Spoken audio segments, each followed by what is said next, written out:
હે guys, welcome to our YouTube channel Ronak Purani coaching. તો આજે આપણે સ્ટાર્ટ કરીશું ધોરણ 10નું જૈવિક ક્રિયાઓ અને એમાં છે પોષણ. તો આજે આપણે ભણીશું પોષણ વિશે. ચાલો, તો પોષણ કોને કહેવાય? તો સજીવ પોતાનું શરીર ટકાવી રાખવા માટે જે ખોરાકનું ગ્રહણ કરતું હોય છે એ ખોરાકનું ગ્રહણ કરવાની પ્રક્રિયાને શું કહેવાય? પોષણ કહેવાય. તો આપણે આગળના લેક્ચરમાં જોયું મનુષ્યનું પોષણ કઈ રીતે થતું હોય છે, તો પાચન તંત્ર. તો મનુષ્યનું જે આપણે પાચન તંત્ર જોઈએ શું છે, શું કહેવાય? એક ટાઈપનું મનુષ્યનું પોષણ. તો પોષણના મુખ્યત્વે બે ટાઈપ છે. એક છે સ્વયંપોષી પોષણ અને બીજું છે વિષમપોષી પોષણ. આ બધી વસ્તુઓ તમારે નોટ ડાઉન કરવાની છે લેક્ચર જોતી વખતે. ચલો, સ્વયંપોષી પોષણ ક્યાં જોવા મળતું હોય છે? તો એ જોવા મળે છે લીલી વનસ્પતિ અને જીવાણુઓમાં, એટલે કે બેક્ટેરિયામાં. તો લીલી વનસ્પતિમાં જે પોષણ જોવા મળે છે એને કેવું કહેવામાં આવે છે? સ્વયંપોષી પોષણ કહેવામાં આવે છે. સ્વયં પરથી આપણને શું ખ્યાલ આવે? સ્વયં પરથી ખ્યાલ આવે જાતે, મતલબ એ શું કરે છે? પોતાનો ખોરાક જાતે બનાવે છે. બરાબર? એટલા માટે શું કહેવાય? સ્વયંપોષી પોષણ કહેવાય. જાતે બનાવે, મતલબ બીજા પર આધાર રાખતા નથી. બીજા પર આધાર રાખતા નથી. ખ્યાલ આવી ગયો? જ્યારે વિષમપોષી પોષણ છે એમાં શું છે? તો વિષમપોષી પોષણમાં જે સજીવો આવશે એ સજીવો પરોક્ષ કે પ્રત્યક્ષ રીતે સ્વયંપોષી ઉપર આધાર રાખતા હોય છે. એનો મતલબ શું થયું? તો પહેલા એના એક્ઝામ્પલ જોઈએ. વિષમપોષીમાં મોસ્ટલી એક્ઝામ્પલમાં શું આવશે? પ્રાણીઓ, અને એની અંદર આપણે પણ આવી ગયા, એટલે કે મનુષ્યો પણ આવી ગયા. અલગ રીતે બતાવી દઈએ તો મનુષ્યો. ક્લિયર? તો વિષમપોષી સજીવોમાં આપણે કીધું એ રીતે પરોક્ષ કે પ્રત્યક્ષ રીતે સ્વયંપોષી પર આધાર રાખે છે. એ રીતે સમજવું હોય તો પ્રત્યક્ષ રીતે મતલબ શું? પ્રત્યક્ષ રીતે આધાર રાખવો મતલબ ડાયરેક્ટ લીલી વનસ્પતિ ખાવી. બરાબર? સીધી જ લીલી વનસ્પતિ ખાતા હોય એવા, સીધી જ લીલી વનસ્પતિનો ખોરાક તરીકે ઉપયોગ કરતા હોય. અને પરોક્ષ કોને કહેવાય? તો સમજીએ. ચલો, પરોક્ષ કોને કહેવાય? તો જે પ્રાણીઓ છે, અમુક પ્રાણીઓ એ લીલી વનસ્પતિ ખાધી હોય અને એ પ્રાણીઓનો બીજા પ્રાણીઓ ખોરાક તરીકે ઉપયોગ કરતા હોય, તો એનો એવું પોષણને કેવું કહેવાય? પરોક્ષ વિષમપોષી પોષણ કહેવાય. એવા પ્રાણીઓએ ડાયરેક્ટ વનસ્પતિ નહીં ખાધી. એમને શું કર્યું છે? વનસ્પતિને પહેલા એક બીજા પ્રાણીએ ખાધી અને પછી એને બીજા પ્રાણીએ ખાધી. તો ઉદાહરણ તરીકે જોવું હોય તો આપણે આહાર કડી આવતી હતી, એ શું છે? એક જાતનું પરોક્ષ પોષણ પદ્ધતિ. તો વનસ્પતિ હરણ વનસ્પતિને ખાશે અને હરણને કોણ ખાશે? સિંહ કે વાઘ. તો આ જે પોષણ રહ્યું એ કેવું કહેવાય? પરોક્ષ વિષમપોષી પોષણ કહેવાય. જ્યારે જે હરણનું પોષણ હતું એ કેવું કહેવાય? પ્રત્યક્ષ વિષમપોષી પોષણ કહેવાય. તો ખ્યાલ આવી ગયો બે કોન્સેપ્ટમાં? શું હતું વિષમપોષીમાં? પ્રત્યક્ષ અને પરોક્ષ પોષણ. એના આપણે એક્ઝામ્પલ જોઈ લીધા. ક્લિયર? વિષમપોષી મતલબ પોતાનો ખોરાક જાતે બનાવવા નહીં. બરાબર? જાતે ખોરાક બનાવતા નથી. ઓકે, ખ્યાલ આવી ગયો? આટલી વસ્તુ નોટ ડાઉન કરો. તો વિષમપોષીમાં આપણે મનુષ્યનું જે પાચન તંત્ર હતું, એટલે કે મનુષ્યોમાં જે પોષણ હતું એ આપણે લેક્ચર 1 માં જોઈ લીધું છે. બરાબર? એની લિંક તમને ડિસ્ક્રિપ્શનમાં મળી જશે. તો આજે આપણે જોવાના છીએ વનસ્પતિમાં પોષણ ડિટેલમાં. ચલો જોઈએ વનસ્પતિમાં પોષણ.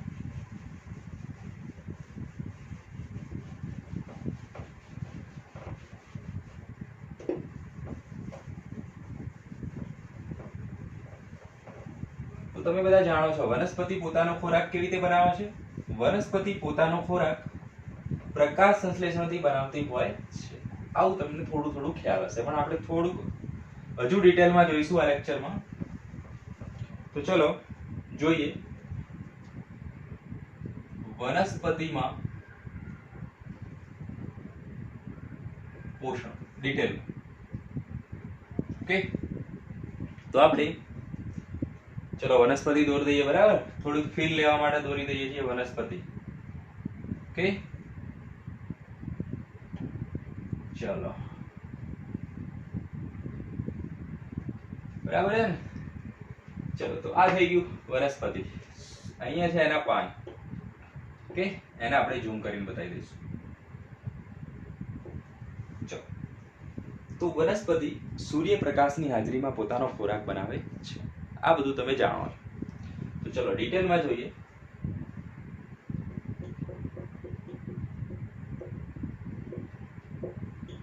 ઓકે, બરાબર છે. શું આવશે? સૂર્યપ્રકાશ. ચલો, તો વનસ્પતિ સૂર્યપ્રકાશ મેળવશે. ઓકે, એના દરેકે દરેક કોષ સૂર્યપ્રકાશ મેળવશે, દરેકે દરેક અંગ સૂર્યપ્રકાશ મેળવશે. પણ આપણે અહીંયા સમજવા માટે શું લીધું છે? એક પાન લીધું છે, પ્રકાશ સંશ્લેષણની પ્રક્રિયા સમજવા માટે. ક્લિયર? તો વનસ્પતિનું જે પાન છે, બરાબર,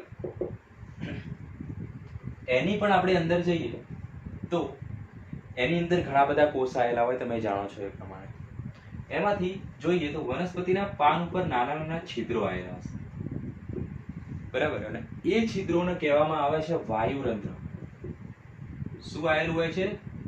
છિદ્રો આવેલા હોય છે, અને છિદ્રોને કહેવામાં આવે છે વાયુરંધ્ર, અથવા એનું બીજું નામ છે પર્ણરંધ્ર. મોસ્ટ એમપી નામ યાદ રાખો, એમસીક્યુ માં આવશે. શું કહેવાય? પર્ણરંધ્ર. ક્લિયર? પર્ણરંધ્રની આપણે આકૃતિ દોરીએ તો એ કેવું દેખાતું હોય? ઓકે,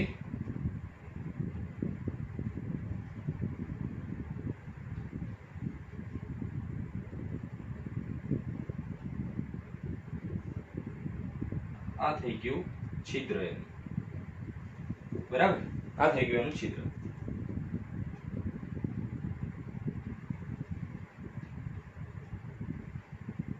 ઓકે, આને શું કહેવાશે? પર્ણરંધ્રની આકૃતિ છે, અને આ એનું છિદ્ર છે. કેવું છે? ખુલ્લું છે. તો આપણે લખી દઈએ ખુલ્લું છિદ્ર.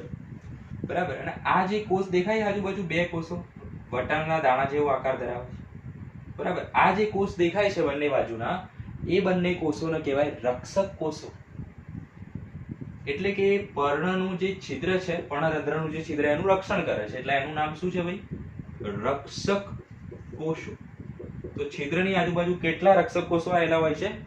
2 રક્ષક કોષો આવેલા હોય છે. ક્લિયર? અને આ જે રક્ષક કોષો રહ્યા એ શું છે? નામ પ્રમાણે એક જાતનો કોષ છે. તો ભાઈ કોષમાં કોષરસ હોય? બિલકુલ હોય. શું છે? આ કોષ છે. તો એનું આ શું છે? કોષરસ. ખબર પડી? ઓકે. અને કોષરસમાં બધી અંગિકાઓ આવેલી હોય. બરાબર, કણાભસૂત્ર આવેલું હોય, ત્રાક કણ આવેલા હોય. બરાબર, એ જ રીતે અહીંયા આપણે શાની જરૂર છે? તો અહીંયા આપણે પ્રકાશ સંશ્લેષણની ક્રિયામાં કઈ અંગિકા આવે બેટા? તો પ્રકાશ સંશ્લેષણની ક્રિયામાં ઇમ્પોર્ટન્ટ અંગિકા છે, જે આપણે બતાવી દઈએ. આ રીતે બતાવી છે, જેને કહેવાય હરિત કણ. શું છે? હરિત કણ. કે તો આ છે હરિત કણ નામની અંગિકા. લખો, હરિત કણ શું છે? અંગિકા છે. ક્લિયર? તો આપણે ક્યાં હતા? વનસ્પતિ, એનું પર્ણ લીધું. પર્ણમાં જે છિદ્રો આવેલા હોય એને કહેવાય પર્ણરંધ્ર અથવા તો વાયુરંધ્ર. અને વાયુરંધ્રની ફિગર આ રીતે હોય છે. બરાબર, એક છિદ્ર ને એની આજુબાજુ 2 રક્ષક કોષો આવેલા હોય છે. રક્ષક કોષો છિદ્રને રક્ષણ આપે છે, અને રક્ષક કોષ એક પ્રકારના કોષ જ છે. મતલબ એમાં કોષરસ આવેલું હોય, અને કોષરસમાં જુદી જુદી અંગિકાઓ આવેલી હોય. દાખલા તરીકે કણાભસૂત્ર, ત્રાક કણ, હરિત કણ. પરંતુ પ્રકાશ સંશ્લેષણની પ્રક્રિયામાં કોની જરૂર પડે છે? આપણે હરિત કણની. તો આપણે હરિત કણને બતાવ્યા ખાલી. ઓકે, અને હરિત કણ જે રહ્યા એને બી આપણે ઝૂમ કરીએ છીએ અહીંથી. ચલો, બરાબર, અહીંયા બતાવીએ તો હરિત કણ આવા દેખાય. બરાબર, થોડો મોટો કરી હરિત કણને તો આ રીતેનો દેખાશે. આ ભાગને આપણે મોટો કરવી છે. ક્લિયર? લખી દઈએ. ચલો, આ શું છે? હરિત કણ. ઓકે, અને એની અંદર આવેલું હોય છે જેને કહેવાય હરિત દ્રવ્ય. આને કહીશું આપણે હરિત દ્રવ્ય, અથવા તો એને કહીશું આપણે ક્લોરોફિલ. ખ્યાલ આવી ગયો? તો આખી આપણે જે મહેનત કરીએ, શું મહેનત કરીએ? ક્લોરોફિલને ઓળખવા માટે. ખ્યાલ આવ્યો? હરિત દ્રવ્ય શું છે, એ ક્યાં આવેલું છે? તો એ અહીંયા આવેલું છે. ક્લિયર? ક્યાં આવેલું છે? પર્ણના અહીંયા. ઓકે, પર્ણના છિદ્રો હોય, છિદ્રોને શું કહેવાય? વાયુરંધ્ર કહેવાય.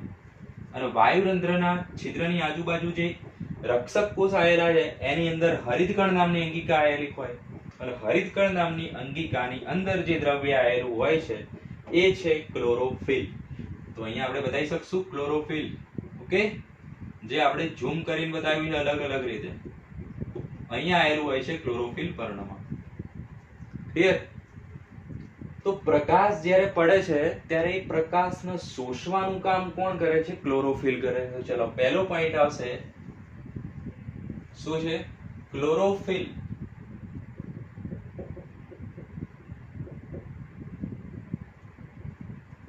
પ્રકાશ. કયો પ્રકાશ? સૂર્યપ્રકાશ સમજવાનો. ઓકે, ક્લોરોફિલ સૂર્યપ્રકાશનું શોષણ કરે છે. ખ્યાલ આવી ગયો? ક્લોરોફિલ શું કરશે? સૂર્યપ્રકાશનું શોષણ કરે છે. ઓકે, હવે બીજું શું જોવો પ્રકાશ સંશ્લેષણની ક્રિયા માટે? તો પ્રકાશ સંશ્લેષણની ક્રિયા માટે 3 મેઇન વસ્તુ જોઈએ. અહીંયા આપણે લખી દઈએ છીએ. એક છે સૂર્યપ્રકાશ, બીજું છે પાણી, અને ત્રીજું છે કાર્બન ડાયોક્સાઇડ. તો આ થઈ ગઈ જરૂરિયાત. ઓકે, આ 3 વસ્તુની જરૂર પડવાની છે આપણે. ક્લિયર? તો આપણે પહેલી વસ્તુ જોઈ લીધી, પ્રકાશ. પ્રકાશનું શોષણ હરિત દ્રવ્ય દ્વારા થાય છે, અને હરિત દ્રવ્ય ક્યાં આવેલું છે આપણે સમજી લીધું. ક્લિયર? તો બીજી વસ્તુની જરૂર પડે છે એ છે પાણી. તો વનસ્પતિ પાણી ક્યાંથી લે છે?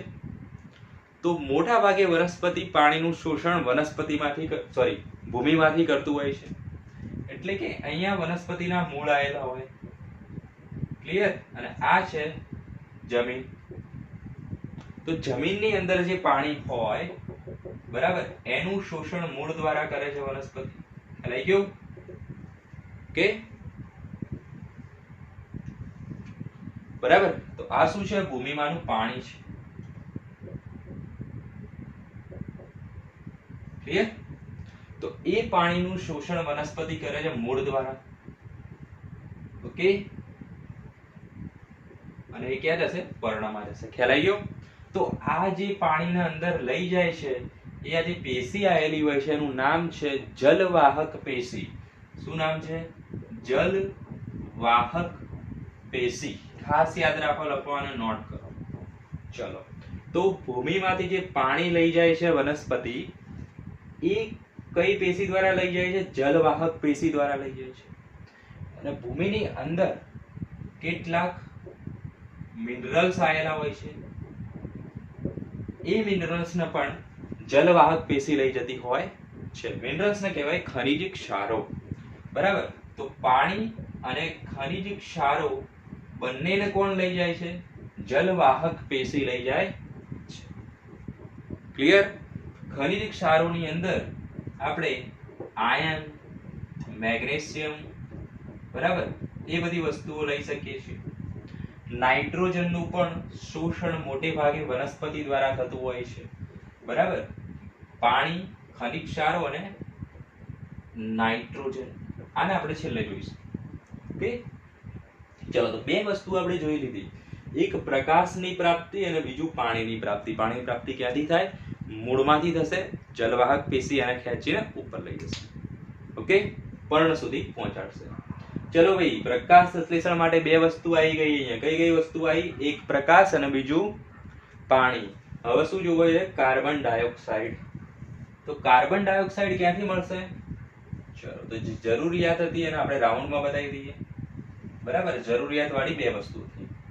ત્રીજી વસ્તુ જરૂરિયાત વાળી છે CO2. એને બતાવો રાઉન્ડ. તો એ ક્યાંથી મેળવે છે? તો એ મેળવે છે વાતાવરણમાંથી. બરાબર. અહીં શું આવ્યું છે? બધું વાતાવરણ. તો વાતાવરણમાંનો CO2 મેળવે છે. તો CO2 ક્યાંથી લે? બરાબર, પ્રકાશ ક્યાંથી લીધો? હરિતદ્રવ્યથી. ખ્યાલ આવ્યો? પ્રકાશ ક્યાંથી લીધો? હરિતદ્રવ્ય દ્વારા. પાણીનું શોષણ ક્યાંથી કર્યું? જલવાહક પેશીથી, મૂળમાંથી.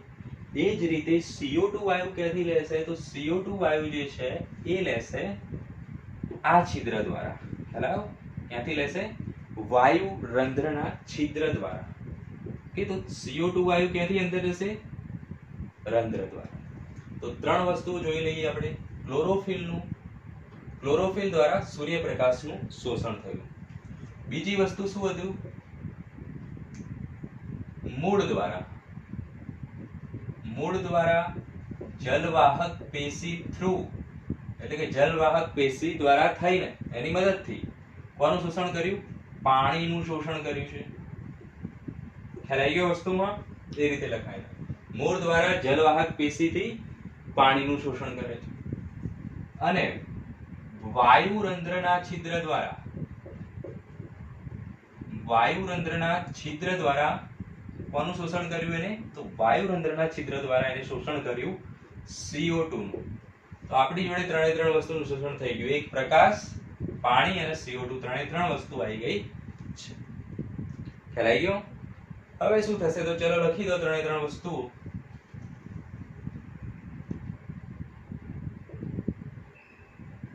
ઠીક છે? કાર્બન ડાયોક્સાઇડ, પાણી, 6 મોલ કાર્બન ડાયોક્સાઇડ, 12 મોલ પાણી. ઓકે, એ બનાવે છે C6H12O6. આને કહેવાય ગ્લુકોઝ. એ એક જાતનો કાર્બોદિત પદાર્થ છે. વનસ્પતિ માટે ખોરાક કોણ છે? ગ્લુકોઝ. ઓકે, અને બીજું એ શું બનાવે છે સાથે સાથે? તો CO2 ગ્રહણ કરે છે અને મુક્ત શું કરે છે? બધા જાણીએ એ પ્રમાણે. તો વનસ્પતિ મુક્ત કરે છે ઓક્સિજન. જ્યારે આપણે ઓક્સિજન લઈને CO2 મુક્ત કરીએ, વનસ્પતિ એનું ઉલટું કરે. ચલો, ઓક્સિજન મુક્ત કર્યું, 6O2 આવશે અને 6H2O આવશે. તો એકદમ સિમ્પલ ઇક્વેશન છે. યાદ રહી ગયું પ્રકાશ સંશ્લેષણનું? તો જે આપણે જરૂરી વસ્તુઓ જોઈ હતી ત્રણ, કઈ કઈ? એક પ્રકાશ, પાણી અને કાર્બન ડાયોક્સાઇડ. તો પાણી અને કાર્બન ડાયોક્સાઇડ તો આપણે લખી દીધા, તો પ્રકાશ પણ લખવો પડશે. તો એ ક્યાં લખીશું આપણે? અહીંયા લખીશું, સૂર્યપ્રકાશની હાજરીમાં. ઓકે, એનું શોષણ કોણ કરશે? તો એનું શોષણ કરશે ક્લોરોફિલ, એટલે કે હરિત દ્રવ્ય, હરિત કણ નહીં. બરાબર, કોણ? હરિત દ્રવ્ય. ચલો, તો આ થઈ ગઈ પ્રક્રિયા, પ્રકાશ સંશ્લેષણની પ્રક્રિયાનું સૂત્ર. ખ્યાલ આવી ગયો? એકદમ ડિટેલમાં જોયું આપણે. મતલબ આ પ્રક્રિયામાં શું થયું? તો એક તો સૂર્યપ્રકાશ જે હતો એનું ક્લોરોફિલ દ્વારા શોષણ થયું. બીજું શું થયું છે? જોવો ચલો, બીજી વસ્તુ થઈ છે કાર્બન ડાયોક્સાઇડ જે હતો એમાંથી શું બની ગયું? ગ્લુકોઝ બની ગયું. દેખાય છે? કાર્બન ડાયોક્સાઇડ માંથી ગ્લુકોઝ બને છે. આ પ્રક્રિયામાં હાઇડ્રોજન શું થાય છે? ઉમેરાય છે. દેખાય છે? આની જોડે હાઇડ્રોજન નહોતો, હાઇડ્રોજન ઉમેરાયો. આ પ્રક્રિયાને કેવી પ્રક્રિયા કહેવાય? રિડક્શન. આ પણ વસ્તુ નોટ કરો. ક્લિયર? તો કાર્બન ડાયોક્સાઇડ નું રિડક્શન થઈને ગ્લુકોઝ બને છે. ઓકે, અને ત્રીજું શું થાય છે? કાર્બન ડાયોક્સાઇડ ગ્રહણ થાય છે અને ઓક્સિજન મુક્ત થાય છે. ઓકે, આ થઈ ગઈ પ્રકાશ સંશ્લેષણની પ્રક્રિયા. હવે ગ્લુકોઝ બની ગયું, કામ પૂરું થઈ ગયું ભાઈ. ગ્લુકોઝ બની ગયો વનસ્પતિનો. તો હવે વનસ્પતિને જરૂરી નથી, કાર્બન ડાયોક્સાઇડની જરૂર નથી. તો હવે વનસ્પતિ શું કરશે? એની પહેલા આપણે એક સિમ્પલ વસ્તુ રહી ગઈ હતી, એ જોઈ લઈએ. તો વનસ્પતિને મેં પહેલા તમને શું શીખવાડ્યું? પહેલા એને પાણીનું શોષણ કર્યું, પછી CO2. તો જો પાણીનું જેવું શોષણ કરશે જલવાહક પેશી દ્વારા, એટલે પાણી અહીંયા 5 સુધી પહોંચશે. બરાબર, એટલે પાણી શું થશે? અહીંયા વાયુરંધ્ર સુધી પણ આવશે. તો વાયુરંધ્રના જે રક્ષક કોષો છે એ પાણી મેળવશે. ખ્યાલ આવ્યો? તો અહીંયા આપણે જોઈએ છીએ ખુલ્લું છિદ્ર. ઓકે, તો અહીંયા લખું છું પાણી મેળવે છે. રક્ષક કોષો શું કરે? પાણી મેળવે એટલે શું થાય? ફૂલે છે. કેવા થશે? ફૂલી જશે. અને ફૂલી જશે તો છિદ્ર ઓપન થઈ જશે એટલે છિદ્ર ખુલે છે. ખબર પડી? છિદ્ર ક્યારે ખુલે? જ્યારે અંદર પાણી આવે. પાણી આવે એટલે જે રક્ષક કોષો છે એ ફૂલી જશે અને છિદ્ર આખું ખુલી જશે અને CO2 અંદર એડ થશે. પડી ખબર? હવે જ્યારે પ્રક્રિયા પૂરી થઈ જાય છે, ગ્લુકોઝની જરૂર નથી, CO2 ને કહેવા મારે નહીં લેવો વનસ્પતિ કે CO2 લેવો નથી, તો પાણીનું પણ શોષણ એ ઓછું કરી દેશે. હવે વનસ્પતિમાંથી પાણીનું શોષણ ઓછું થશે તો પાન સુધી ઓછું પહોંચશે. તો અહીંયા પર્ણ સુધી જ્યારે પાણી ઓછું પહોંચશે, મતલબ પર્ણરંધ્ર સુધી ઓછું પહોંચશે, મતલબ રક્ષક કોષો સુધી ઓછું પહોંચશે. એટલે રક્ષક કોષો સંકોચાઈ જશે. ત્યારે રક્ષક કોષોની ફિગર આ રીતેની થશે.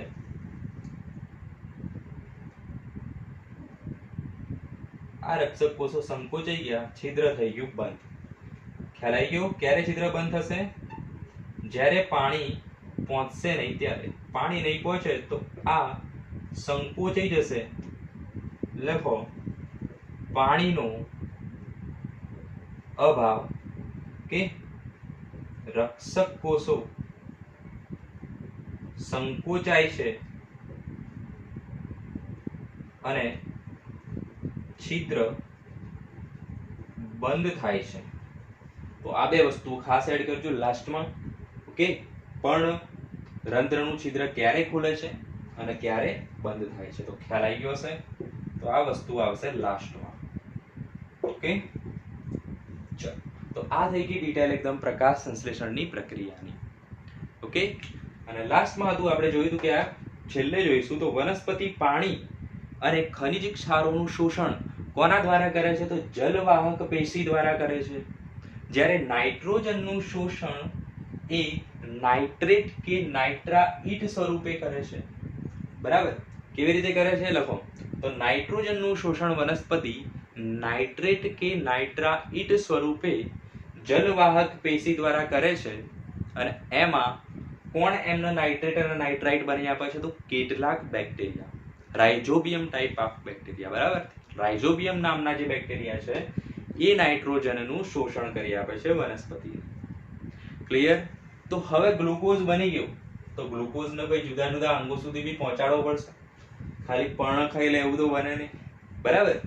એ જે ગ્લુકોઝ રહ્યો એને ડાળીઓ સુધી પહોંચાડવો પડે, મૂળ સુધી પહોંચાડવો પડે, અહીંયા પ્રકાંડ સુધી પહોંચાડવો પડે. ઓકે, તો એના માટે જે પેશી આવેલી છે જે ગ્લુકોઝને લઈ જાય છે એ પેશીનું નામ છે અન્નવાહક પેશી. ગ્લુકોઝ શું છે વનસ્પતિ માટે? અન્ન. તો એ જે પેશી લઈ જાય ગ્લુકોઝને જુદા જુદા અંગ સુધી લઈ જાય એ પેશીનું નામ છે અન્નવાહક પેશી. ખાસ નોટ કરો આ વસ્તુ. ક્લિયર? તો થઈ ગયું એકદમ પરફેક્ટ પ્રકાશ સંશ્લેષણની પ્રક્રિયા. ગ્લુકોઝ પહોંચી ગયો. હવે થોડોક ગ્લુકોઝ વધારે પ્રમાણમાં બની ગયું છે તો એ ગ્લુકોઝનો જે સંગ્રહ છે એ વનસ્પતિમાં કયા સ્વરૂપે થાય છે? તો ખાસ એડ કરો MCQ માટે. ગ્લુકોઝનો સંગ્રહ કયો ગ્લુકોઝ? વધારાનો ગ્લુકોઝ. વધારાના ગ્લુકોઝનો સંગ્રહ સ્ટાર્ચ સ્વરૂપે થાય છે. કોનામાં? વનસ્પતિમાં. IMP. તો વધારાના ગ્લુકોઝનો સંગ્રહ સ્ટાર્ચ સ્વરૂપે થાય છે. તો સંપૂર્ણ પ્રકાશ સંશ્લેષણની પ્રક્રિયા જોઈએ આપણે. શું છે પ્રકાશ સંશ્લેષણની ક્રિયામાં? 3 મુખ્ય વસ્તુ જરૂરી: પ્રકાશ, પાણી અને કાર્બન ડાયોક્સાઇડ. પ્રકાશ કેવી રીતે આવશે? તો પર્ણમાં પર્ણરંધ્ર આવેલું હોય. પર્ણરંધ્રની ફિગર આ રીતે થશે. રક્ષક કોષો છે. રક્ષક કોષો જમીનમાંથી પાણી મેળવશે જલવાહક પેશી દ્વારા. રક્ષક કોષો ફૂલી જશે. રક્ષક કોષો ફૂલી જશે એટલે છિદ્ર ફૂલી જશે અને છિદ્ર ખુલી જશે એટલે એની અંદર CO2 વાતાવરણમાંથી દાખલ થઈ જશે. ક્લિયર? તો પાણી આવી ગયું, CO2 આવી ગયો અને વાતાવરણ સૂર્યપ્રકાશ પણ આવી જશે. સૂર્યપ્રકાશનું શોષણ કોણ કરશે? હરિત દ્રવ્ય કરશે. ત્રણેય વસ્તુ આવી ગઈ. ત્રણેય વસ્તુ લખી દો. તો હવે શું થશે? એમાંથી ગ્લુકોઝ બનશે અને ઓક્સિજન બનશે. CO2 માંથી ગ્લુકોઝ બનવાની પ્રક્રિયા કઈ છે? રિડક્શન છે. કેમ રિડક્શન છે? તો હાઇડ્રોજન એડ થયો. ઓકે, એના માટે એને રિડક્શન કીધું. હવે ગ્લુકોઝ બની ગયું. ગ્લુકોઝને અલગ અલગ પેશી સુધી કોણ પહોંચાડશે? અલગ અલગ અંગો સુધી કોણ પહોંચાડશે? તો અન્નવાહક પેશી પહોંચાડશે. હવે દરેકે દરેક અંગને ગ્લુકોઝ બની ગયું તો વધારાનો ગ્લુકોઝ કયા સ્વરૂપે સંગ્રહ થશે? વધારાનો ગ્લુકોઝ સ્ટાર્ચ સ્વરૂપે સંગ્રહ થાય છે. અને ગ્લુકોઝ મળી ગયું તો હવે જરૂર નથી CO2 ને લેવાની, એટલે વનસ્પતિ પાણી લેવાનું પણ ઓછું કરશે. પાણી ઓછું આવશે તો રક્ષક કોષો સુકાઈ જશે, સંકોચાઈ જશે, એના કારણે છિદ્ર થઈ જશે બંધ. બરાબર, અને આને કીધું છે આપણે બંધ છિદ્ર. ક્લિયર? તો આ થઈ ગયું પરફેક્ટ એકદમ પ્રકાશ સંશ્લેષણની પ્રક્રિયા વનસ્પતિ માટે. ઓકે, નેક્સ્ટ લેક્ચરમાં મળીએ. ત્યાં સુધી